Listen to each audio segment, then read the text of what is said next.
વડોદરા જિલ્લાના ભાયલી વિસ્તારમાં construction site પર બિલ્ડરના ભૂલના કારણે 5 મહિનાની બાળકીએ જીવ ગુમાવ્યો છે। સાઇટ પર કામ દરમિયાન ગાડી પડેલી હતી, જેનું ટાયર બાળકી પર ચડતા ગંભીર અકસ્માત સર્જાયો હતો। બાળકીને તાત્કાલિક ગોત્રી હોસ્પિટલમાં લઈ જવામાં આવી, જ્યાં બાળકીને ડોક્ટર દ્વારા મૃત જાહેર કરવામાં આવી। તાલુકા પોલીસે બિલ્ડરની સામે ગુનો નોંધ્યો છે અને સીસીટીવીના આધારે આગળની કાર્યવાહી શરૂ કરી છે। ગઈકાલે સવારે 9:30 આસપાસ સોપાન 55 એક સ્કીમ છે ભાયલી વિસ્તારમાં।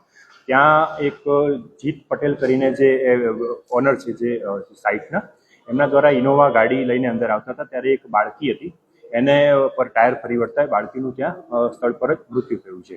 અને આ જે એક સ્કીમનું નામ છે સોપાન 55, એ ભાયલીમાં સિચ્યુએટેડ છે અને એના જ ઓનર હતા જીત પટેલ।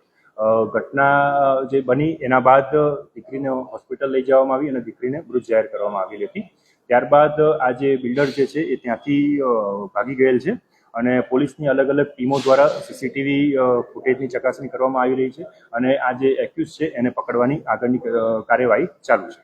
દીકરી શું કરતી હતી? જરા ગાડી ક્યાંથી લઈને આવ્યો, દીકરી શું કરતી હતી એ વખતે દીકરી ત્યાં સૂતેલી હતી અને આડી પડેલી હતી, એટલે આ જે બિલ્ડર જે છે એ અંદર ગેટમાં એન્ટર થયેલા ત્યારે જ એના પર આ ટાયર એનું ફરી વળ્યું હતું।